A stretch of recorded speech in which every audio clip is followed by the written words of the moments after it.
اور پھر درد بن کر اس کے ارد گرد پھیلتا چلا گیا تھا۔ وہ اپنے دل کی انوکھی جسارت پر خود بھی حیران تھا، پشیمان تھا۔ ایک درد کے لامتناہی صحرا میں بھٹک رہا تھا، سمجھ نہیں پا رہا تھا کہ کیا کرے۔ اف میرے اللہ، یہ کیا ہو گیا؟ وہ تو میرے لیے بہت محترم تھی، بہت عظیم، پھر یہ کیفیت کون سی سزا ہے؟ بالوں کو مٹھی میں جکڑتے وہ اذیت کی انتہا پر تھا۔ اپنے دل کے اس دوگلے پل کے پرفریب دھوکے پر اپنے دل کے جرم کو ناقابل معافی قرار دے کر خود کو سزا پر سزا دے رہا تھا۔ اندر سینے میں جلنے والی آگ اس طرح بجھنے والی نہ تھی۔ I'm sorry نویرا، میں اپنے آپ کو کیسے سمجھاؤں؟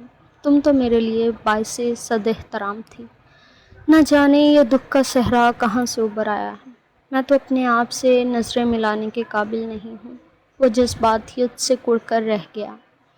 رات کا 1 بج رہا تھا۔ کلاک پر ایک نظر ڈال کر وہ باتھ روم میں گھس گیا۔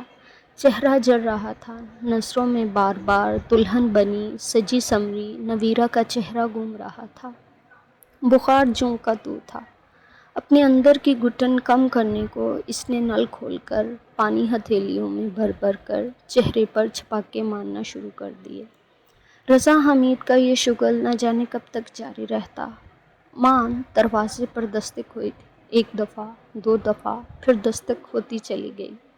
نل بند کر کے تولیے سے منہ رگڑتے وہ باہر نکلا تھا۔ اس وقت خدا خیر کرے، دستک اگرچہ دھیمی آواز میں احتیاط سے دی جا رہی تھی، مگر رات کے اس پہر وہ کچھ پریشان سا ہو گیا تھا۔ کون ہے؟ اس نے پوچھا، مگر دوسری طرف مکمل خاموشی تھی، صرف دستک ہوئی تھی۔ وہ پہلے سے زیادہ پریشان ہوا تھا، ساتھ حیران بھی۔ اس نے دروازہ کھول دیا تھا، لیکن دروازے پر موجود شخصیت کو دیکھ کر اس کا منہ حلق تک کڑوا ہو گیا تھا۔ تم اس وقت؟ خیریت؟ اندر کی کڑواہٹ اس کی زبان میں بھی آ گئی تھی۔ پچھلے 1 ہفتے سے یہ لڑکی اسیب کی طرح اس کے پیچھے لگی ہوئی تھی۔ وہ بارہا اسے جھڑک چکا تھا، انتہائی بے عزت کر چکا تھا، اور نہ جانے اس لڑکی کے کیا ارادے تھے۔ اور اب اس وقت اس کی آمد اس کے اندر خطرے کا الارم بجا رہی تھی۔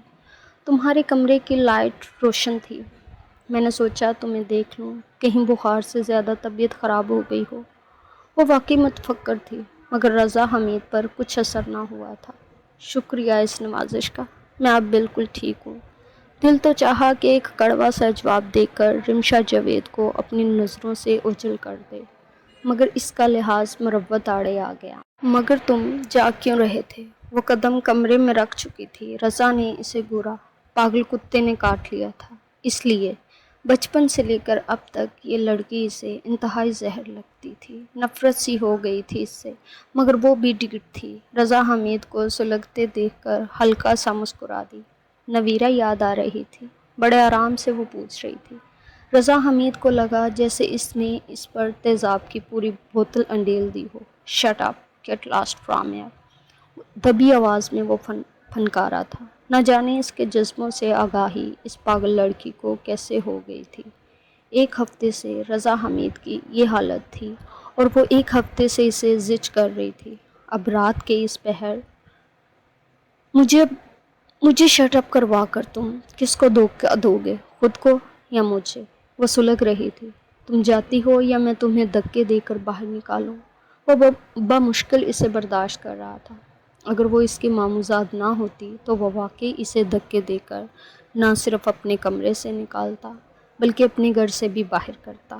بعد میں گھر والے جو مرضی سلوک کرتے، تم مجھے کیا نکالو گے؟ میں تو خود چلی جاؤں گی، مگر یاد رکھنا نویرا کا بھوت سر سے اتار لو۔ کچھ نہیں تو کم از کم اپنی اور اس کی عمر کا ہی لحاظ کر لو۔ اپنے سے بڑی آپا سے عشق فرما رہے ہو۔ محترم رضا حمید کا حد تمیز انداز دیکھ کر وہ بھی سلگ اٹھی تھی۔ رضا حمید سے اس کے الفاظ برداشت نہیں ہوئے تھے۔ Shut up! رضا نے کھینچ کر تماچا اس کے منہ پر دے مارا تھا۔ اندر جو دل جل رہا تھا، اس کی تپش کسی نہ کسی طرح تو نکلنی ہی تھی۔ رمشا تھپڑ کھا کر ایک دم ساکت رہ گئی تھی، بے یقینی سے رضا حمید کو دیکھا۔ وہ لاکھ نفرت کا اظہار کرتا تھا، مگر کبھی ہاتھ اٹھانے کی نوبت ہی نہیں آئی تھی، اور اب وہ پھوٹ پھوٹ کر رونے لگی تھی۔ رضا حمید غصے بھری نظروں سے اسے دیکھ رہا تھا۔ اس وقت دماغ کچھ بھی سوچنے سمجھنے کے قابل نہ تھا۔ یہ بھی نہیں کہ یہ رات کے اس پہر ان کا شور سن کر کوئی بھی ادھر آ سکتا ہے۔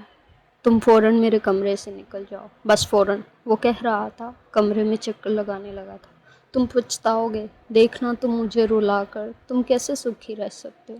تم تو اپنی کیفیت سے اب باخبر ہوئے ہو۔ میں تو اسی دن سے جان گئی تھی جب مستقل تمہارے گھر رہنے آئی تھی، اور وہ پاک دامن کیسے بڑی آپا بن کر تمہیں ورگلا گئی۔ کمینی، ذلیل۔ رخسار آگ کی طرح دہک رہا تھا اور اس حساب سے اس کی زبان سے شعلے اگلنے لگے تھے۔ رضا سے مزید برداشت نہ ہوا اور وہ اشتعال میں آگے بڑھا۔ بہت ہو گئی، دفع ہو جاؤ تم یہاں سے۔ آئندہ میرے سامنے اپنی شکل لے کر نہ آنا، ورنہ کچھ کر بیٹھوں گا میں۔ مجھے تم جو مرضی کہو، نویرہ کے لیے ایک لفظ بھی نہیں۔